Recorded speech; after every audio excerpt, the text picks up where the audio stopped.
이번 영상은 ITQ 엑셀의 함수에 대해서 해보도록 하겠습니다.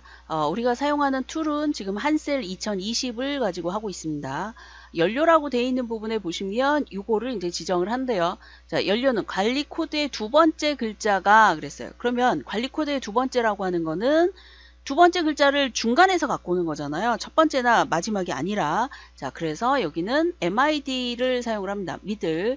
어디에서 가지고 오냐면 관리 코드라고 되어 있는 거에서 갖고 온대요. 컴마 몇 번째부터예요. 두 번째 쓰는 거는 스타트 넘버라고 되어 있으니까. 자, 그래서 두 번째부터 그랬으니까 두 번째부터 컴마. 자, 그런데 두 번째 글자, 그래서 한 글자를 얘기하는 거잖아요. 그래서 여기는 1을 써줍니다. 이렇게 가로 닫고. 그러면 자, 이것의 결과는 두 번째 글자니까 S1이라고 되어 있는 거에서 1이라는 결과가 나오겠죠. 자, 이거를 만약에 밑으로 쭉 내리게 되면 마지막에 나와 있는 거는 3이 나오겠죠. 두 번째 글자, 그거 하나니까. 자, 그러면 얘가 1이면 가솔린, 2이면 뭐 디젤, 3이면 하이브리드 이렇게 나오잖아요. 자, 이거는 두 가지로 쓸 수 있어요. choose라는 것과 if라는 것 둘 중에 하나로 쓸 수가 있는데 문제에선 choose로 나옵니다. 자, 그래서 앞쪽에다 클릭하시고 자, 여기다 쓸까요? 클릭하시고 CHOOSE. 자, choose라고 표시가 아래쪽에 나와 있죠. 자, 이렇게 표시가 돼 있으니까 이거 하나 나온 상태에서 탭키를 누르게 되면 자, choose하고 가로까지 다 들어갑니다. 자, 대문자 소문자는 상관이 없습니다. 자, 이렇게 한 상태에서 아래쪽에 내용을 보니 텍스트, 그 다음에 스타트 넘버, 넘버, 캐릭터 이렇게 표시가 되어 있는데요. 이건 미들에 대한 거잖아요. 자, 그런데 이렇게 하고 여기를 컴마, 요 나온 거에다 컴마를 해주고 나면 사실은 그 다음부터는 choose가 나오는데 자, 엑셀과의 차이점은 뭐냐? 자, 엑셀인 경우에는 만약에 미들하고 가로 열고 가로를 닫으면 아래쪽에 미들에 대한 건 없어집니다. 그러니까 위쪽에 나와 있는 얘가 하나를 채웠고요. 자, 그 다음에 두 번째를 채웠고 세 번째를 채웠으면 가로를 닫음과 동시에 아, 얘가 다 맞았어 라는 의미로 아래쪽에 나오는 도움말이 안 나와요. 여기까지 했을 땐 나오는데 가로를 닫으면 안 나옵니다. 그런데 한셀에선 지금 나오고 있죠. 자, 그런 점이 차이점이고요. 그래서 내가 맞았는지 틀렸는지 형식이 그거에 해당하는 거는 조금 확인하기가 불분명하죠.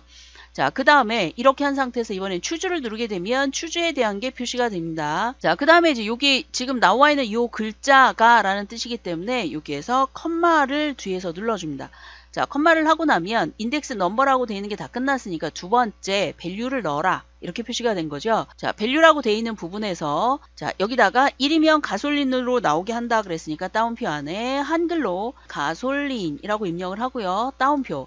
자, 첫 번째 값이 끝났어요. 1일 때 나오는 게. 자, 이번에는 2일 땐 디젤 그랬으니까 다시 따옴표 디젤 따옴표 컴마. 자, 이번에는 3일 땐 하이브리드 그랬으니까 하이브리드 하고 따옴표를 해줍니다. 자, 그리고 그 이외에는 뭘 하라라는 게 없어요. 이렇게 하고 가로를 닫으면 지금 나와 있는 이 부분이 달라진 걸 알 수가 있죠. 자, 여기는 지금 아래쪽에서 제가 하고 있는데 왔다 갔다 했더니 아래쪽에서만 나오고 여기는 지금 안 나오고 있어요. 자, 이거는 좀 번거롭습니다. 여기 지금 화면 보기가. 자, 어쨌든 자, 이렇게 해서 완료가 됐고요. 자, 그 다음에 여기에 보면 미들에 대한 결과가 나올 수 있는 가장 큰 수는 3입니다. 그러니까 여기에 쓸 수 있는 것도 3개를 입력을 해야 돼요. 만약에 여기서 체크를 해봤더니 나와야 될 그 숫자가 가장 큰 게 7이었다 그러면 여기에서 하나, 둘, 셋, 넷, 다섯, 여섯, 7개 이렇게 써야 됩니다. 자, 그렇지만 여기는 다행히도 3개밖에 없으니까 이렇게 하고 엔터를 치게 되면 결과가 가솔린 하고 나온 걸 알 수가 있죠. 자, 그 다음에 판매가 순위라고 되어 있는 거 이걸 보시면 자, 랭크를 사용한다고 나와 있죠. RANK. 그 다음에 랭크 EQ 그랬으니까 랭크 EQ라고 되어 있는 걸 선택을 하고요. 자, 여기다 갖다 놓고 탭키를 누르면 이렇게 만들어집니다. 자, 이거는 잠깐 없애주고요. 자, 그 다음에 첫 번째 써야 될 게 넘버라고 되어 있는데 랭크는 이렇게 생각하시면 돼요. 내 점수가 우리 반 안에서 몇 등의 위치를 차지하고 있는가 이렇게 생각을 하시면 돼요. 자, 그러면 지금 판매가의 순위라고 표시가 되어 있기 때문에 이 첫 번째 잡는 얘가 내 점수가 되겠죠. 얘가 컴마 우리 반 전체 그랬으니까 우리 반 전체하고 비교를 해야 되겠죠.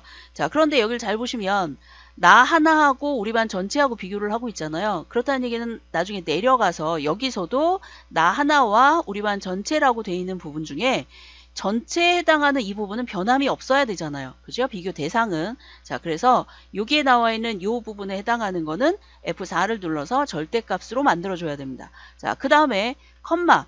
자, 어떤 책이나 뭐 설명에 보면 뒤쪽에 나와 있는 컴마 한 다음에 오더라고 되어 있는 부분을 입력 안 해도 된다 이렇게 얘기를 하는데요. 저는 입력을 반드시 하라고 얘기를 합니다. 왜냐하면 이게 오름차순 내림차순, 그러니까 생략을 하는 거를 습관을 들이면 나중에 정작 오름차순 내림차순을 구별을 지어야 될 때 인식을 못할 경우가 있어요. 그러니까 되도록이면 0 아니면 1, 어차피 0 아니면 1이거든요. 자, 그랬을 경우에 여기에 어떤 걸 써야 되는지에 해당하는 걸 여러분이 알고 있을 필요가 있습니다.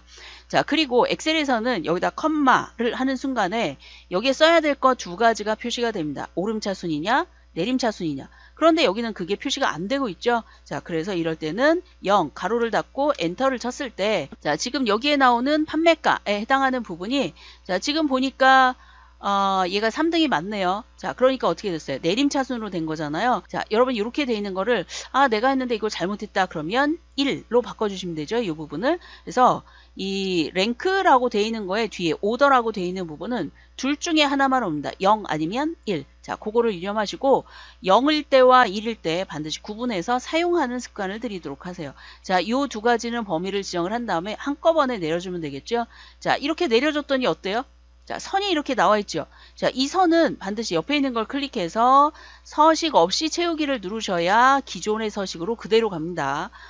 제가 보니까 가끔 이렇게 하고 그냥 놔두고 저장을 하시는 분이 있는데요. 반드시 이걸 눌러서 지정을 할 수 있도록 하시고요. 자, 이렇게 해서 만들어진 걸 알 수가 있어요. 자, 그런데 판매가 순위를 보아하니 예를 들어서 1위라고 표시가 되도록 한대요. 자, 그렇다면 이 부분에 3 뒤에다가 3위 이렇게 나와야 되잖아요. 거기에 보시면 앰퍼샌드 연산자를 사용하라 라고 표시가 되어 있기 때문에 여기에다가 앰퍼샌드를 해주면 되는데, 자, 우리는 또 다른 방법을 해볼게요. 자, 우리가 만약에 여기에서 위라고 입력을 한다면 다시 이걸 내려야 되잖아요. 자, 이번에는 그런 방법 쓰지 않고 이렇게 범위를 지정한 다음에 첫 번째 해당하는 여기다가, 자, 풀에 해당하는 앰퍼샌드 이걸 해주고 다운표 안에 위라고 써줍니다. 자, 한글이 안 나오네요. 자, 얘를 한글로 바꿔서 위라고 표시를 하고, 자, 그 다음에 보통 우리가 어떤 게 다 됐으면 엔터를 치잖아요. 근데 여기서 엔터가 아니라 범위를 잡고 식을 썼기 때문에 컨트롤 엔터를 칩니다. 그러면 컨트롤 누른 상태에서 엔터를 쳤더니 이렇게 나오죠. 자, 그 다음에 아래쪽에 해당하는 내용을 보시면 평균 주행 거리라고 표시가 돼 있어요. 자, 여기다가 이퀄이라고 표시가 돼 있고요. 평균 주행 거리라고 돼 있는데 함수를 보니 d-average 이렇게 표시가 돼 있습니다. 자, 라운드라고 돼 있는 거는 반올림을 얘기하는 거고 d-average는 이제 조건을 갖고 있는 애의 평균을 얘기하는 거예요. 자, 그렇다면 얘는 어떤 조건을 갖고 있느냐? 승용차라고 돼 있는 조건을 갖고 있는 거예요. 자, 그러면 여기다 equal을 했으니까 d-average를 써야 되겠죠? ave. 자, d-average 나오니까 탭키를 눌러서 d-average라고 돼 있는 게 나왔고요. 자, 그 다음에 데이터베이스라고 표시가 돼 있는데 데이터베이스라고 하는 거는 위쪽에 나와 있는 항목의 제목을 포함해서 잡아주는 겁니다. 그래서 이렇게 잡아주고요. 컴마. 자, 그 다음에 그렇게 돼 있는 것 중에 실제 나와야 될 필드, 그 필드가 뭐냐면 주행 거리잖아요. 실제 계산이 되는 게 에버리지가 되는 게 주행 거리니까, 자, 이거는 쓸 수 있는 방법이 두 가지예요. 자, 위쪽에 보시면 범위 잡은 것에서 하나, 둘, 셋, 넷, 다섯 번째, 그래서 이 부분에 5라고 이렇게 써도 되고, 아니면 지금 그쪽에 나와 있는 제목만 그냥 찍어도 상관이 없습니다. 자, 편한 방법으로 사용을 하시고요. 컴마. 자, 그 다음에 조건이 뭐냐면 승용차만 그랬으니까 구분이 승용차 이렇게 돼 있는 게 있어야 돼요. 그럼 만약에 여기 없으면요. 자, 없을 때는 어딘가에 반드시 구분 승용차 이렇게 돼 있는 부분이 있어야 됩니다. 자, 그래서 이렇게까지 했고 가로를 닫은 다음에 데이터베이스는 끝났어요. 자, 그런데 디에버리지 말고 앞쪽에 라운드 이렇게 나온 결과를 가지고 한대요. 그러니까 에버리지를 했을 때는 대부분이 소수점 이하가 나옵니다. 그래서 엔터를 쳐보면 소수점 이하가 나오는데 굳이 엔터를 칠 필요가 없어요. 저는 설명하기 위해서 하는 거니까. 자, 여기에다가 라운드를 하라 그랬으니까 이 결과 값을 가지고 하는 거잖아요. 그래서 이퀄하고 다음 사이에, 자, 반올림을 하라 그랬으니까 ROUND 라운드를 해줍니다. 자, 라운드를 보시면, 자, 라운드를 클릭하면 이 식이 나오죠. 넘버라고 돼 있어요. 어떤 숫자를 이란 뜻이에요. 자, 지금 D-average의 결과가 나오죠. 자, 그거를 가지고 컴마. 자, 뒤쪽에 넘버 디지트예요. 몇째 자리까지 표현할 것인가 이렇게 하는 겁니다. 자, 시험지를 보시면 10단위까지 구하시오라고 나와 있는데요. 자, 아래쪽에 보시면 예라고 나와 있는 것 중에 35,168이라면 이거는 35,170으로 나오게 하라. 이렇게 0의 개수를 보는 겁니다. 자, 0의 개수가 하나죠. 그리고 소수점의 왼쪽 세제곱 단위이기 때문에 마이너스 1을 쓰게 됩니다. 자, 이렇게 하고 가로를 닫고 엔터를 치게 되면 자, 지금처럼 표시가 되는 걸 알 수가 있어요. 자, 그 다음에 아래쪽에 연식이 2020년인 차종수라고 했어요. 차종수니까 수는 카운트가 들어가는 거죠. 그래서 COUNT 했는데 문제 보니까 카운트 if를 한대요. 자, 카운트 if를 선택을 하고 탭. 자, 여기는 이제 두 가지를 씁니다. 전체 범위에서 어떤 조건 이렇게 표시가 되는 거예요. 자, 그러면 연식이 2020년인 차의 종류의 수잖아요. 연식이잖아요. 조건이.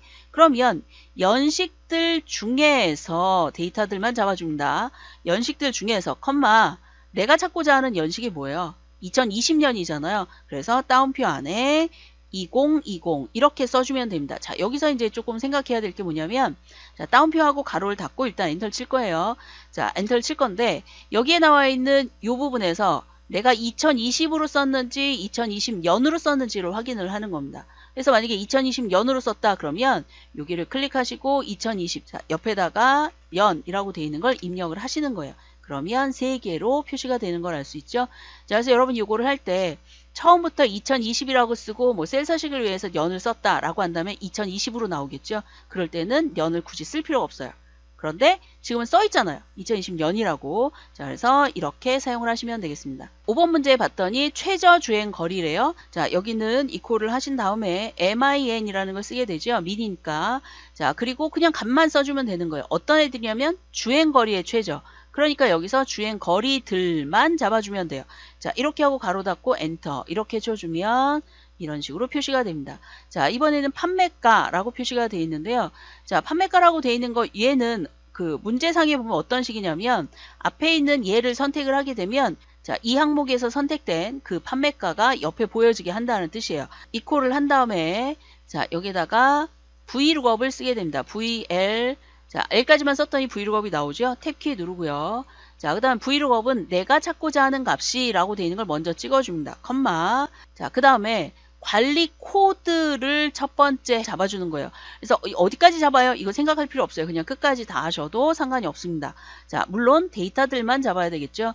자, 이렇게 하고 컴마. 여기서 지금 실제 나와야 될 게 뭐였었죠? 판매가였었잖아요. 자, 그러니까 판매가가 지금 범위 잡은 것 중에 하나, 둘, 셋, 넷, 다섯, 여섯, 일곱 번째 나와 있죠. 자, 그래서 여기다가 7을 씁니다. 컴마. 자, 그 다음에 뒤쪽에 이제 range lookup이라고 표시가 되어 있는데요. 여기에 쓸 수 있는 건 두 가지입니다. 자, 엑셀에서는 두 가지 형태가 이렇게 예제로 나와 있어요. false냐, true냐 이렇게 나와 있는데 여기는 그게 안 나와 있어요. 여러분이 알고 있어야 된다는 부분입니다. 자, 여기서는 정확한 값이냐 아니냐 이것만 하면 돼요. 자, 여러분이 여기서 찾을 때 정확한 값 중에 나오는 거잖아요. 자, 그러니까 이럴 때는 0을 써줍니다. 아니면 false, false라는 걸 쓰게 됩니다. 자, 이렇게 하고 엔터를 치게 되면 결과가 표시가 되는 걸 알 수가 있겠죠. 자, 그래서 이 false라고 되어 있는 부분은 false를 쓰지 않고 자, false를 지우고 0이라고 써도 결과는 똑같이 나옵니다. false하고 0, 자, 이거 둘 다 여러분이 알아두시면 좋을 거고요. 자, 그 다음에 얘를 선택을 했을 때 fx 한번 눌러볼게요. 어떤 형식이 나오나 요거. 자, 그래서 fx라고 되어 있는 걸 누르시게 되면 함수 마법사라는 게 화면이 보여요. 자, 이게 좋은 점은 이 부분에 뭐에 대한 걸 써야 되느냐라고 하는 것이 이렇게 설명으로 나옵니다. 설명으로 이렇게 표시가 돼 있어요. 그래서 아래쪽에 아까 우리 range lookup 0 아니면 1 아니면 false 아니면 true 이렇게 쓴다 그랬었잖아요. 이거를 클릭하시고 아래쪽에 보시면 정확하게 일치하는 값을 찾으려면 false, 비슷하게 일치하는 근사값 표시하려면 true 이렇게 표시가 돼 있죠. 자, 우리는 여기서 S1이라고 되어 있는 001 이거 정확한 걸 찾을 거잖아요. 그래서 false에 해당하는 0을 쓰는 겁니다. 자, 그 설명까지 있으면 참 좋았을 텐데 0에 대한 설명이 없죠. false 자, 이렇게 써도 상관이 없고 아까처럼 0을 써도 상관이 없습니다. 자, 이렇게 하고 확인을 누르게 되면 자, 똑같은 결과를 나타내죠.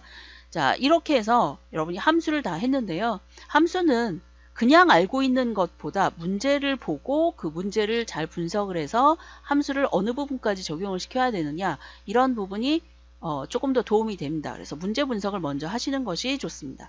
자, 이 영상은 여기까지 하겠습니다. 수고하셨습니다.